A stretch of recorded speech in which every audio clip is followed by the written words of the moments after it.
Estate जो bill है, ये इस देश की सबसे बड़ी जो उद्योग जगत है या व्यवसाय का जगत है, जिसके अंदर हम बहुत बड़ी मात्रा में देश का पैसा जिसके अंदर लगता है और संचालित होता है। हम चाहते हैं कि वहाँ एक रेगुलेशन आए, क्योंकि विश्व के सभी देशों में और सभी विकासशील देशों के अंदर हाउसिंग इंडस्ट्री के अंदर एक रेगुलेशन है।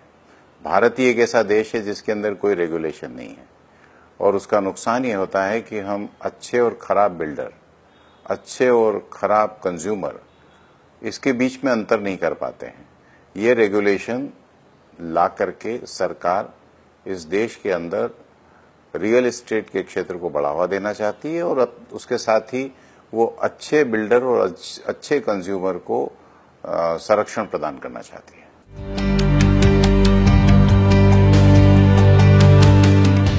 कि पहले की तुलना में यह बिल इस सिलेक्ट कमेटी ने, जिसके अंदर सभी राजनीतिक दलों के लोग थे, उन सब ने मिलकर के इसको और अधिक अच्छा करने की कोशिश की है। और मुझे बताते हुए गर्व भी है कि कमेटी देश के सभी कोनों में गई। ये कलकत्ता गई, बेंगलोर गई, मुंबई गई, शिमला गई, दिल्ली में बैठ करके एनसीआर को सुना, और उसके बाद में हमने करीब करीब 500 से अधिक स्टेक होल्डर्स को सुना और उनसे पूछा कि बताइए इस बिल के अंदर क्या करने से ये और ताकतवर हो सकता है। और मुझे बताते हुए बहुत खुशी है कि सारे मेंबरों ने इसमें बहुत अच्छे से भाग लिया, और समाज, builders, financial institutes, legal firms, NGOs, इन सब ने भी हमें बहुत अच्छे सुझाव दिए। उन सब में जो अच्छी चीजें थी और जो कर सकने योग्य थी, उसको हमने इस बिल में जरूर जोड़ा है। सबसे पहले तो रेगुलेशन होना ये कंज्यूमर का सबसे बड़ा लाभ है, क्योंकि फिर कोई नियम तो बना देश में। लेकिन यहाँ पर हमने कई छोटी छोटी चीजें जोड़ी है, जैसे super built up area, built up area, ये सब हटा करके हमने कहा है कि कारपेट एरिया ही अब नापने का पैमाना होगा। 2 दीवारों के बीच में, अर्थात कमरे में 4 दीवार के बीच में जो यूजेबल एरिया है वही कारपेट एरिया कहलाएगा। अब कोई बालकनी है, कोई हैंगिंग छत है, या और कोई भी हिस्सा है, तो उसको आपको अलग से डिफाइन करना पड़ेगा। कंज्यूमर का सबसे बड़ा फायदा इस बात पे होने वाला है कि किसी भी प्रोजेक्ट के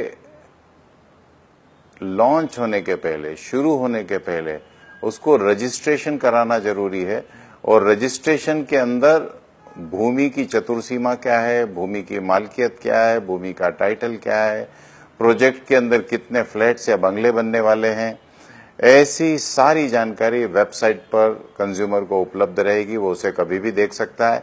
उसका रजिस्ट्रेशन तब तक नहीं होगा जब तक कि उसकी जो आवश्यक जानकारियां हैं वो रजिस्ट्रेशन के साथ साथ वेबसाइट पे नहीं आ जाए।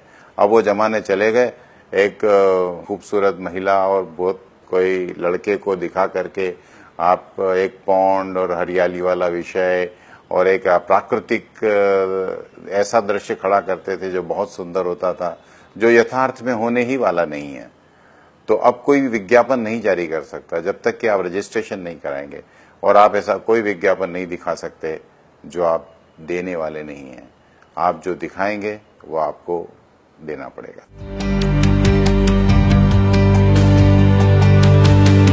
देखिए, रजिस्ट्रेशन अपने आप में बहुत बड़ी जवाबदेही है। अब इसके कारण फ्लाई बाय नाइट्स जितने भी बिल्डर्स होंगे वो अपने आप दूर हो जाएंगे। कोई काम नहीं है, कोई नौकरी नहीं है, कोई बात नहीं है तो बिल्डर बन जाओ, वो दिन अब इस देश में लदने वाले हैं।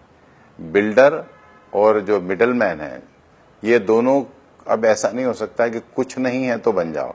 अब उसके लिए तकनीकी जानकारी चाहिए।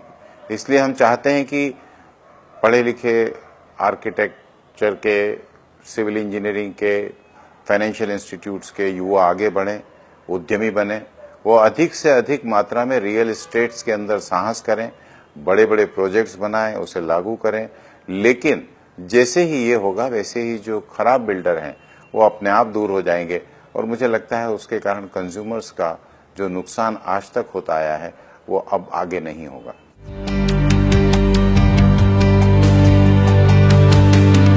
लोग एक शहर के अंदर प्रोजेक्ट लॉन्च करते थे, पैसे इकट्ठे करते थे, उस पैसे को दूसरे प्रोजेक्ट में ले जाते थे, शहर छोड़ के दूसरे शहर में चले जाते थे। अब ये नहीं हो पाएगा। एक एस्क्रो अकाउंट होगा, उसके अंदर जो पैसा आएगा उसका 50%, ये न्यूनतम है। राज्य सरकार चाहे तो इसे बढ़ा सकती है।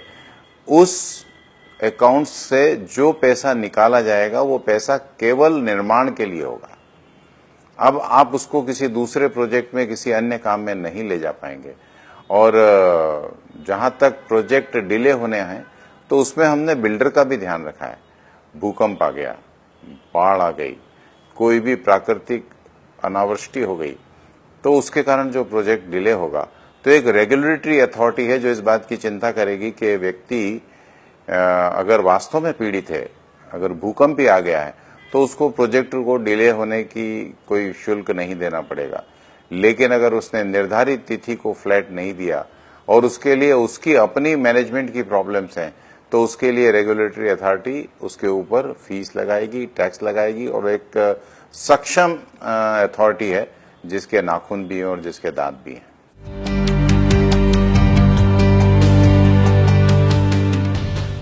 अगर इस बिल को क्लॉज बाय क्लॉज, एक एक पंक्ति के साथ कोई पढ़ेगा तो सामान्य आदमी भी कह देगा कि ये जो बिल है ये कंज्यूमर के हित में है, उद्योगों के हित में है। अर्थात हाउसिंग इंडस्ट्री कहूं या रियल एस्टेट का सेक्टर कहूं, उसके लिए उपयोगी है, उसके लिए लाभप्रद है।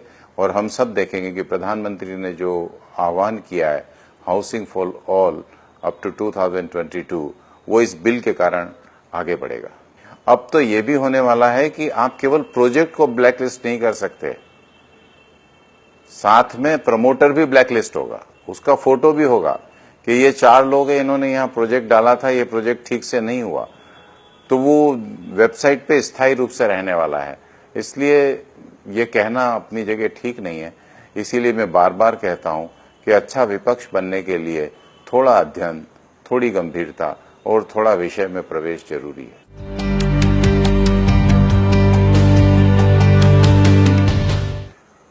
ये भय कि रेगुलेशन आने के कारण इस उद्योग को कोई प्रभाव पड़ेगा, नकारात्मक प्रभाव पड़ेगा, तो वो एक भ्रम है। ऐसा बिल्कुल नहीं होने वाला है। आप मुझे बताइए, किसी शहर में अव्यवस्था होने पर अराजकता फैलती है या व्यवस्था होने पर अराजकता फैलती है?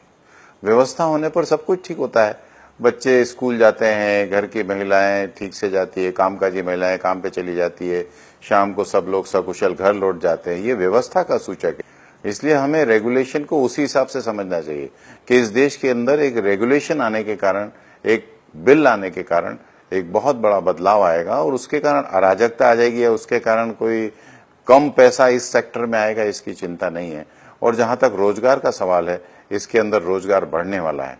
आप देखिएगा कि आने वाले 2 वर्षों के अंदर ये उद्योग बहुत तेज गति से बढ़ेगा और इसलिए हमने इस उद्योग के अंदर इन्वेस्ट करने वाले जो बल्क बायर हैं उनके हितों को सुरक्षित किया है। हमने कहा है कि ठीक है, आप खरीदिए, आप 4 फ्लैट खरीदिए, 10 खरीदिए, लेकिन हमने सुनिश्चित किया कि कोई बल्क बायर मूल प्रोजेक्ट में बदलाव करने की स्थिति में वो केवल एक सिंगल वोटर ही रहेगा।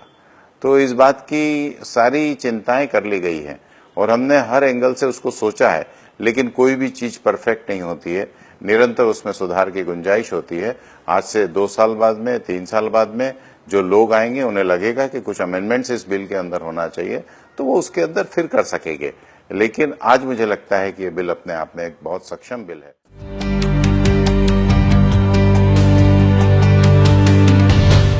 नहीं, वो करना चाहते हैं, लेकिन चूंकि वो असंगठित होते हैं, बिल्डर संगठित होते हैं, उनकी यूनियन होती है, उनकी अपनी एक एसोसिएशंस होती है, वो सब मिलकर के राजनीतिक प्रशासनिक दबाव खड़ा कर सकते हैं। लेकिन कंज्यूमर जो है, उपभोक्ता जो है, वो तो बिखरा हुआ है। वो आर्थिक रूप से इतना बड़ा नहीं है कि हाई कोर्ट और सुप्रीम कोर्ट में चला जाए। लेकिन अब रियल एस्टेट के अंदर एक रेगुलेटरी अथॉरिटी है जिसके अंदर रिटायर्ड हाई कोर्ट का जज उसका प्रमुख रहेंगे राज्य के अंदर, और सभी राज्यों में उसका अस्तित्व रहेगा अगर राज्य सरकारें अपने यहाँ उसे लागू करती है तो। और उसके अंदर अपनी बात को कहने का अधिकार प्रत्येक उपभोक्ता को रहेगा, हर उस उपभोक्ता को रहेगा। इस बिल के अंदर कहा है कि 500 स्क्वायर मीटर और 8 फ्लैट से बड़ा कोई भी प्रोजेक्ट है तो उसको रेगुलेटरी अथॉरिटी के अंडर में आना ही पड़ेगा।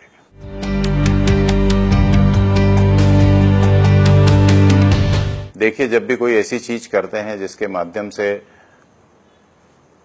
इस उद्योग का भला होना है, इस सेक्टर को अच्छा होना है, रेगुलेटरी अथॉरिटी को आना है, रेगुलेशन को आना है, तो स्वाभाविक है कि जिन जिन का हित प्रभावित होता है वो सब कोशिश करते हैं कि ये ऐसा कोई बिल बंद बनाओ, ये बगैर बिल के चलने दो, क्योंकि इससे कोई चीज का नुकसान हो जाएगा। लेकिन इस प्रकार के दबाव स्वाभाविक रूप से राजनीतिक क्षेत्र में आते रहते हैं और उन सब दबावों को झेलना और उसको झेल करके उसके पार उतरना ये नीति निर्धारकों का काम होता है।